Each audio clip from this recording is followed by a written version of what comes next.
Bersama saya Nur Fatihah Syakira dalam rentasan berita edisi 687. Antara paparan utama. Pemuda PH lapor SPRM rasuah jawatan untuk sokongan. Bolehkah ahli parlimen memegang jawatan berpendapatan? Tiba-tiba perampas pula gelar mangsanya gila kuasa. PH banyak kebaikan selama 22 bulan. Kenapa rakyat tak tahu?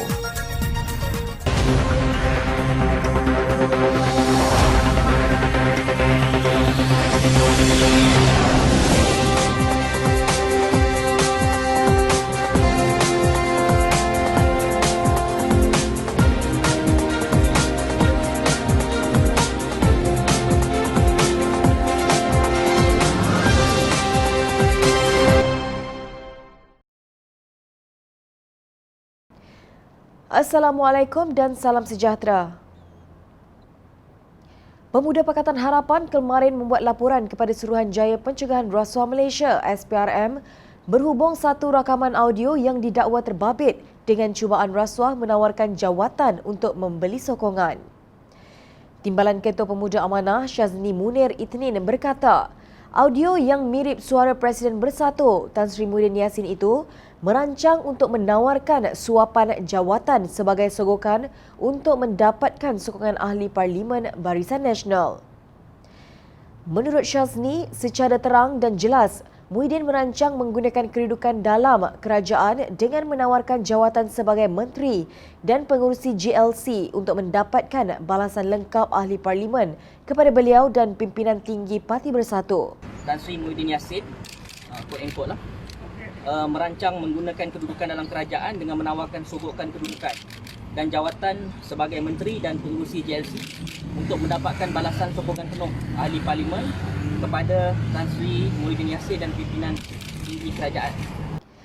Bagaimanapun, beliau tidak melihat mana-mana individu yang ditawar dan mendapat jawatan tersebut tampil ke hadapan bagi melaporkan salah laku rasuah yang dibuat oleh Muhyiddin.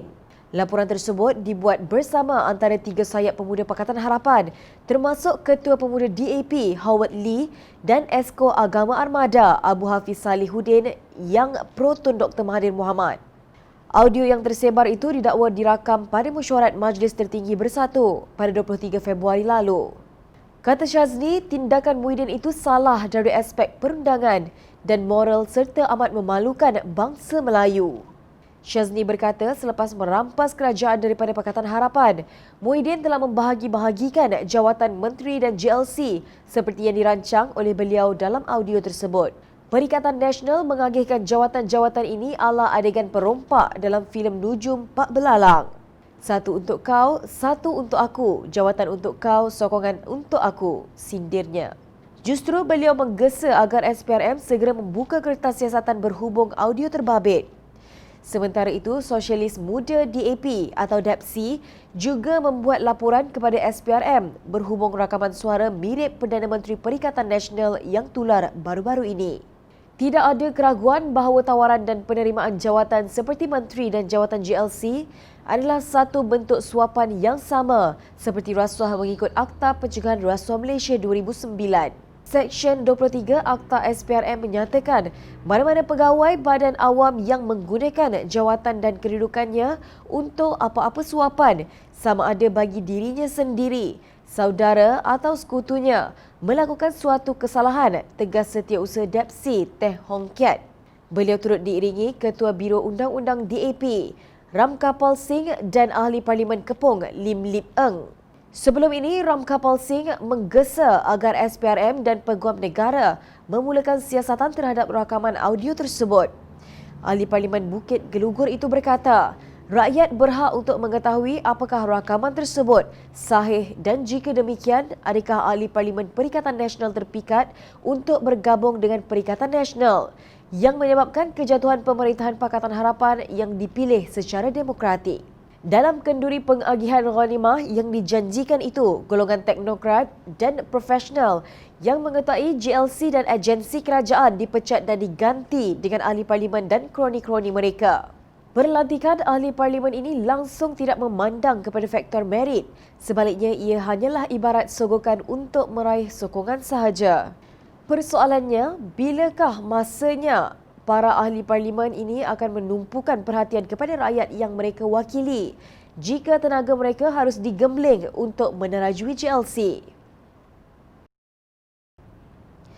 Ahli Parlimen Barisan Nasional Tanjung Karang, Tan Sri Noh Omar telah dilantik sebagai pengerusi Malaysia International Shipping Corporation Berhad MISC berkuat kuasa serta-merta. Beliau dilantik sebagai pengerusi MISC bagi mengganti Datuk Abdul Halim Muhyiddin. Bagaimanapun, Abdul Halim Muhyiddin kekal sebagai pengarah bebas dan bukan eksekutif syarikat itu, kata MISC dalam kenyataan kemarin. MISC merupakan syarikat penyelesaian dan perkhidmatan berkaitan tenaga, adalah anak syarikat Petronas, menerusi pegangan ekuiti berjumlah 57.56%.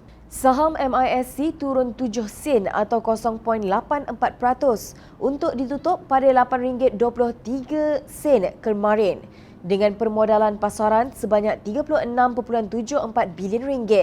Tidak diketahui sama ada ini penanda awal nasib yang akan menimpa MISC setelah diterajui oleh ahli politik. Sebuah portal online Malaysia, Deadline, menyebut pengerusi UMNO itu dikatakan bakal menikmati pendapatan tahunan melebihi RM278,000. Ini berdasarkan rekod dalam laporan tahunan MISC 2019 bahawa pendapatan tahunan Abdul Halim termasuk alaun mesyuarat mencecah RM278,500 setahun.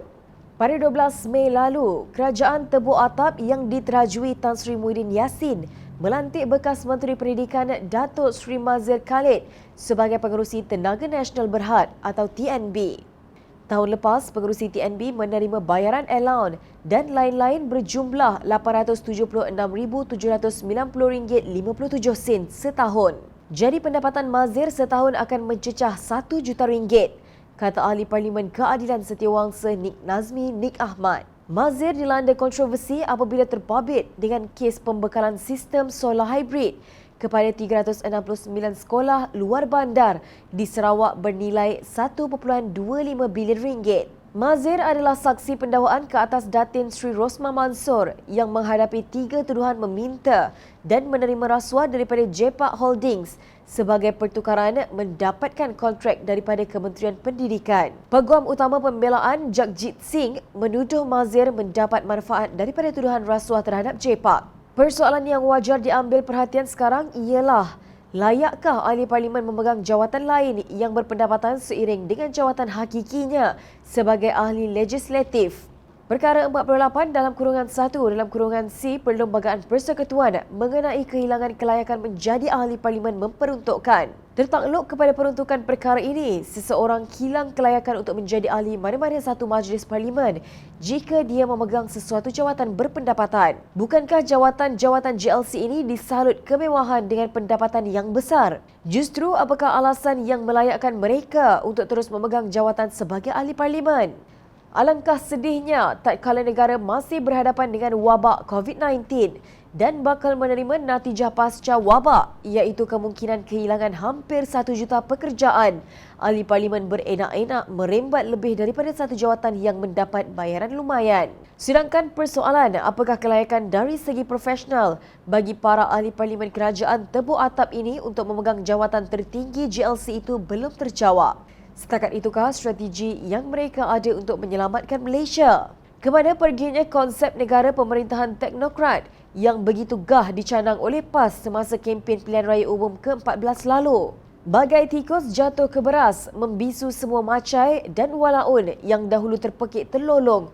Kononnya Kerajaan Pakatan Harapan memberi jawatan JLC kepada ahli politik. Kini kenapa kalian diam? Sejak minggu lalu, media sosial heboh dengan kabar-kabar angin yang bertiup kencang mengatakan Pakatan Harapan memiliki sokongan majoriti ahli parlimen untuk mencabar kesahihan Kerajaan Perikatan Nasional. Ia dinyatakan secara tersirat oleh Presiden Datuk Seri Anwar Ibrahim. Malah ia disebut juga oleh Timbalan Presiden Amanah Salahuddin Ayub. Lalu penyokong-penyokong Perikatan Nasional menularkan cerita Pakatan Harapan dan warisan mempunyai sokongan 129 anggota parlimen. Cerita itu tidak dapat disahkan kesahihannya. Namun ia sudah menggetarkan hati penggerak rampasan kuasa menerusi tebuk atap di Hotel Sheraton, Datuk Seri Muhammad Azmin Ali. Lalu beliau pun berkata perhatian harus diberikan kepada rakyat dan bukannya mengheret negara dalam satu lagi krisis politik. Kita tidak patut diheret ke satu lagi krisis politik dan dijadikan mangsa hanya kerana seorang yang gila kuasa dan mahu menjadi Perdana Menteri, katanya pada sidang media. Walaupun tidak menyebut sebarang nama, siapa yang gila kuasa itu, kenyataan Azmin dipercayai ditujukan kepada bekas ketuanya Anwar Ibrahim. Beliau berkata Perikatan Nasional tidak boleh dipersalahkan atas perubahan kerajaan apabila Tun Dr. Mahathir Mohamad meletakkan jawatan sebagai Perdana Menteri pada Februari lalu. Beliau menyeret sekali titah yang di-Pertuan Agong dalam perasmian pembukaan Parlimen baru-baru ini. Walaupun Agong meminta Mahathir untuk kekal sebagai PM, Mahathir menegaskan mahu letak jawatan. Tambahnya, begitulah biadabnya seorang menteri yang tidak menghormati negarawan yang berusia 94 tahun itu. Kebawah Duli Yang Maha Mulia menjalankan tugasnya secara terbuka, telus dan jujur. Agong mempunyai kuasa untuk melantik seorang PM yang mendapat sokongan majoriti di Parlimen, katanya. Beliau mendakwa Sultan Abdullah berpuas hati bahawa Presiden Bersatu Tan Sri Muhyiddin Yassin memiliki majoriti. Dewan Rakyat memiliki seramai 222 anggota Parlimen mengikut susunan kerusi di Dewan Rakyat pada 18 Mei lalu. Muhyiddin mempunyai kelebihan 2 kerusi iaitu 113 ahli Parlimen yang terdiri daripada UMNO, sebahagian Bersatu, PAS, GPS dan beberapa parti kecil Sabah. Anwar dalam kenyataannya mengecam Perikatan Nasional dalam tata cara mereka mengendali syura atau sistem demokrasi itu sendiri. Kata Anwar, terdapat orang yang tidak layak diangkat menjadi ketua, termasuk pihak yang terlibat dalam rasuah. Ada yang kes yang terlibat, baru-baru ini terlibat daripada dalam kes yang bersubhat dengan rasuah.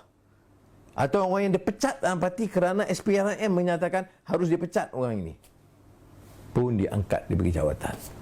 Saudara, ini kegagalan menghormati urus tadbir, tata kelola, akhlak dan ketiadaan syura.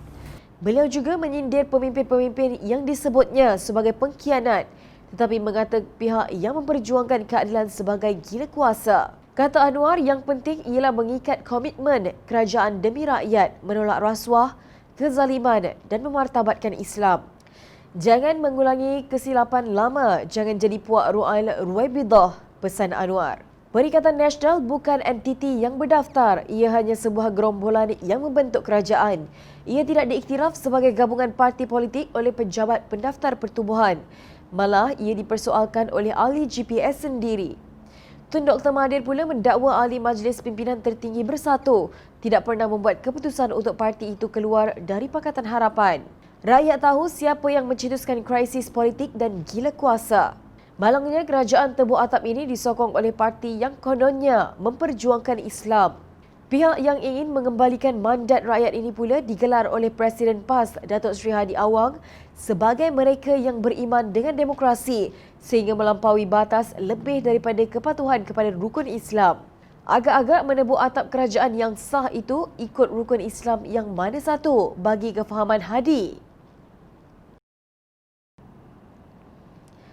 Baru-baru ini tulal senarai panjang 50 kebaikan yang dibuat oleh Kerajaan Pakatan Harapan ketika menerajui Kerajaan Pusat selama 22 bulan selepas pilihan raya umum ke-14. Jom Channel mendapati ada beberapa kebaikan penting dalam senarai itu yang sepatutnya dicanang ke seluruh negara supaya semua rakyat ambil maklum mengenainya. Namun Kerajaan Pakatan Harapan gagal menggunakan media komunikasi perdana untuk berbuat demikian.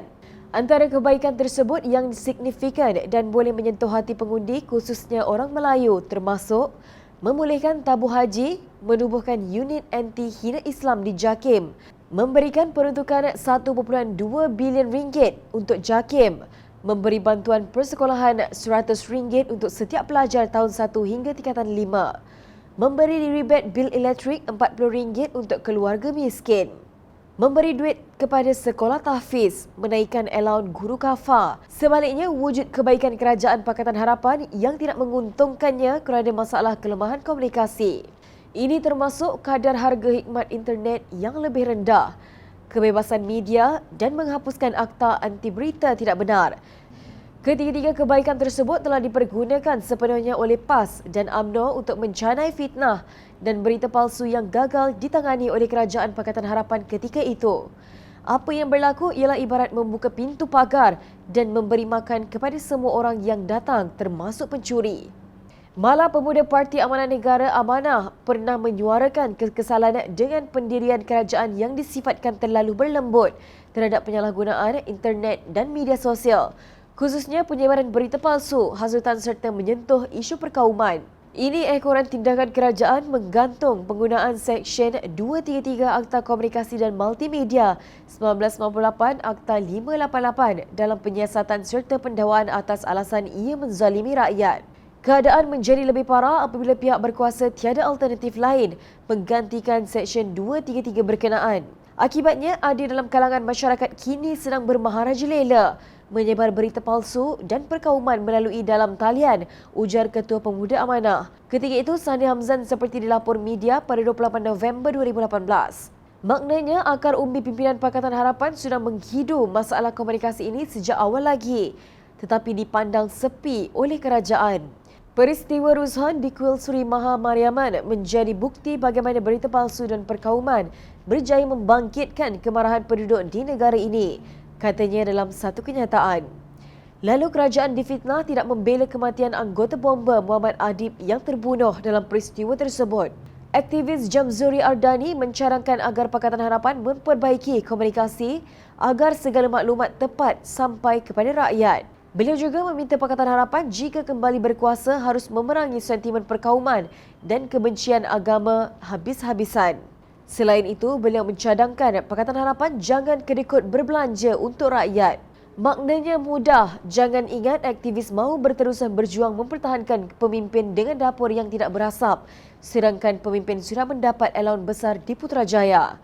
Lantiklah individu yang layak untuk menjadi menteri di kementerian tertentu, bukan hanya kerana jawatan tinggi yang dipegang dalam partinya. Amat lucu apabila seorang presiden parti yang dikenali sebagai rasis tiba-tiba duduk sebagai menteri perpaduan. Jangan sesekali bermain dengan mengambil tindakan trial and error dengan isu perkauman dan agama. Semoga pemimpin Pakatan Harapan belajar daripada kepahitan dimalukan oleh rakan sendiri yang khianat kerana kalian percaya mereka lebih dari aktivis yang menaikkan kalian di prasada kuasa. Rakyat memerhati. Teruskan layari kami di YouTube channel untuk mendapatkan berita politik tanah air. Saya Nur Fatia Syakira, terima kasih. Assalamualaikum dan salam sejahtera.